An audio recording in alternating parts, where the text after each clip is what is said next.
Hello friends, जय श्री राम। आज बात करने वाले पावर स्टार पवन सिंह, जो आज 18 मार्च है। आज उनका प्रोग्राम था। आप लोगों को बता दें, ये प्रोग्राम 18 मार्च को रायपुर में होने वाला है, जिसमें रायपुर में पावर स्टार पवन सिंह और साथ में अंजना सिंह अभी तक पहुंच चुके हैं। तो बहुत ही खुशखबरी की बात है। पावर स्टार पवन सिंह आज रायपुर में स्टेज शो है, जो कि बहुत मज़ा आएगा। बहुत मज़ा आता भी है पावर स्टार पवन सिंह को स्टेज शो देखने में। तो आज वीडियो देखो, खैर नहीं रहेगा जब स्टेज शो पे पवन सिंह दहाड़ेंगे, तो आज मज़ा आएगा पावर स्टार पवन सिंह का स्टेज शो देखने में।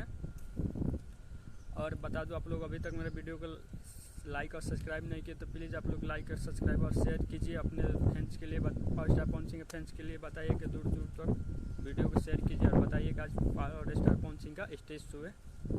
तो फिर मिलेंगे अगले वीडियो में। जय श्री राम।